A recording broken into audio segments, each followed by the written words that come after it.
Scene script. Have you ever wondered why certain patterns persist in families over generations? Why do some families seem to be haunted by a specific set of problems? Welcome to the intricate labyrinth of generational trauma, a concept that has intrigued psychologists for decades.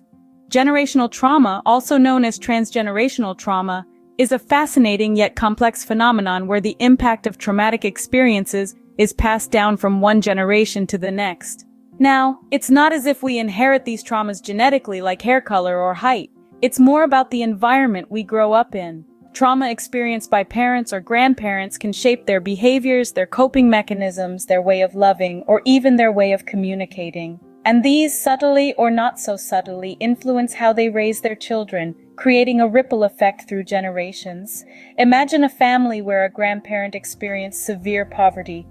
This might lead to an overemphasis on financial security in the next generation, which can manifest as excessive worry or stress about money in their children.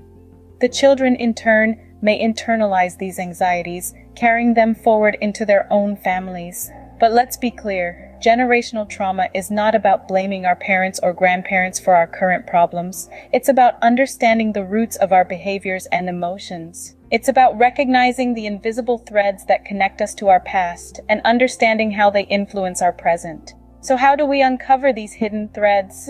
Well, it's not always easy. Trauma can be shrouded in silence, hidden behind closed doors. It can be buried deep within family stories, disguised as the way things are. But with awareness, empathy, and sometimes professional help, these threads can be brought to light and the cycle can be broken. As we journey through this topic, let's use a case study that many of us can relate to, a story that beautifully illustrates the concept of generational trauma.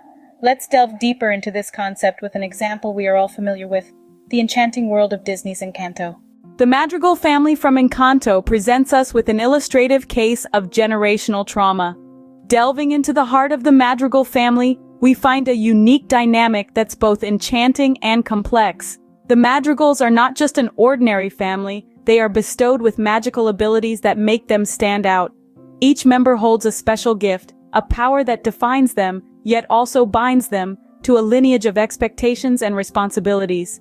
Let's take a closer look. The magical abilities the Madrigals possess aren't just whimsical elements of a fairy tale. They serve as metaphors for the roles and pressures often placed upon family members, and how these roles can sometimes become a burdensome legacy. For instance, consider the eldest Madrigal daughter, Isabella. Gifted with the power to make flowers bloom at her touch, she's expected to be perfect, to uphold the family's reputation. This expectation mirrors the real-world pressures placed on firstborns, who are often expected to set an example for their younger siblings. Then there's Luisa, the middle child, who carries the weight of the world on her shoulders, quite literally. Her superhuman strength is a clear representation of middle children, who often feel the pressure to be the family's rock, taking on responsibilities and burdens to keep the peace and maintain balance. At the heart of the Madrigal family is Mirabelle, the only one without a magical ability.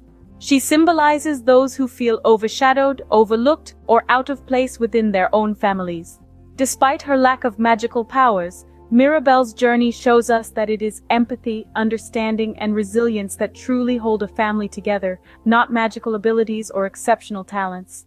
The Madrigals, with their magical abilities and complex dynamics, serve as a mirror reflecting many real-world families. They show us how generational burdens, expectations, and traumas can shape family relationships and individual identities.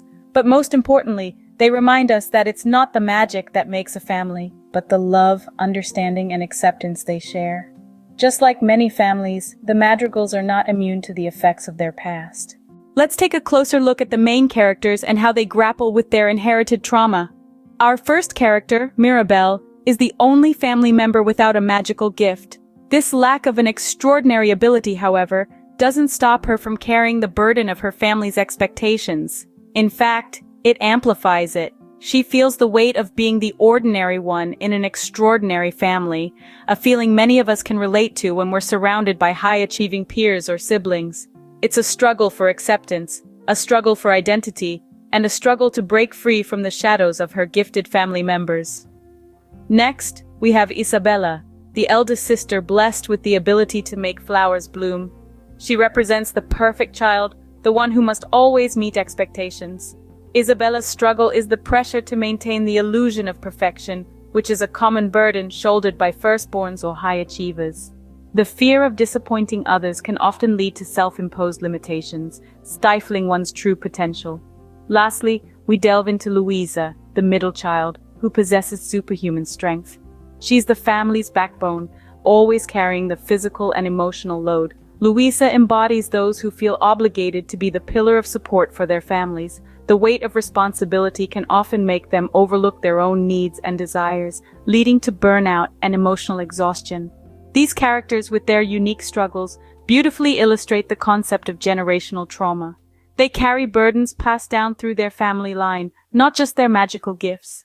These burdens manifest as struggles with identity, expectations, and responsibility, issues we often grapple with in our own lives. It's important to remember that these struggles aren't isolated incidents. They are deeply ingrained in their family history, much like how our personal trials often have roots in our own familial pasts. Recognizing and understanding these inherited burdens is the first step towards healing and growth. As we see, these characters' struggles are not just their own, but are deeply rooted in their family history. So is there a way out of this cycle of generational trauma? Can one truly break free? These are questions that often haunt those stuck in the clutches of inherited emotional pain. The journey of Mirabelle, a young girl in the heart of the Madrigal family, offers some illuminating answers. Mirabelle, unlike her gifted family members, lacks any special abilities. Yet, it is her ordinary nature that becomes extraordinary in breaking the cycle of generational trauma. She teaches us that the first step towards healing is acknowledgement.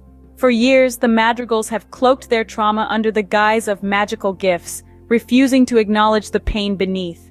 Mirabelle, however, sees through this facade. She identifies the trauma, confronts it, and in doing so, takes the first significant stride towards healing. This lesson isn't just confined to the realm of animated movies. In real life too, acknowledgement plays a crucial role in overcoming trauma.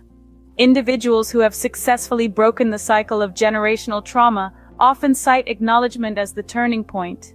It's the moment when they stop running from their past and start confronting it. But acknowledgement alone isn't enough. Mirabelle shows us that communication is equally important. She opens channels of dialogue within her family, encouraging them to speak about their pain, their fears, their hopes.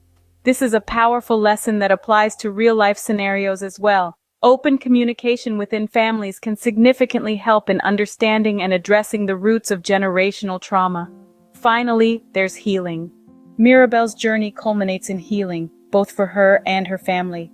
She teaches us that healing isn't about forgetting the past or erasing the pain. Instead, it's about accepting the past, learning from it, and moving forward. In real life too, healing from generational trauma involves a similar process. It's about finding peace with the past and building a future that's free from its shadows. The journey to healing may be challenging, but it is surely attainable, as shown by our brave protagonist, Mirabelle. Her story serves as a beacon of hope, shining light on the path to breaking free from the cycle of generational trauma. Let's now take a step back and look at the bigger picture, the impact of generational trauma on families and societies. Generational trauma, as we've discussed, is not an isolated event. It's a ripple in a pond, spreading out, touching lives far beyond the original source. It's a dark inheritance, passed on from parent to child, subtly shaping minds, behaviors, and relationships. It's a silent whisper, echoing through the halls of time, carrying with it the pain of the past. So what happens when this trauma is left unaddressed? Just as a physical wound left untreated can lead to infection, so too can emotional wounds fester, influencing the way we perceive ourselves, others, and the world around us. This can manifest in various ways, from anxiety and depression to substance abuse and even violence, further perpetuating the cycle of trauma.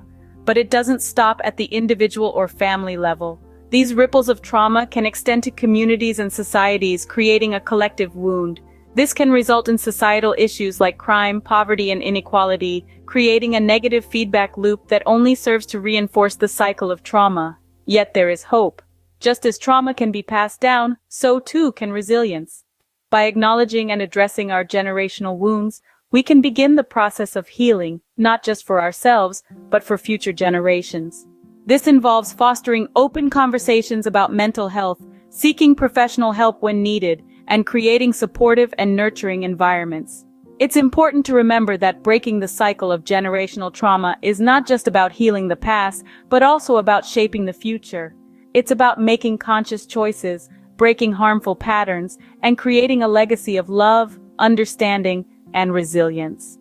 As we see, generational trauma is not just a personal or family issue, but a societal one. It's time we address it with the seriousness it deserves.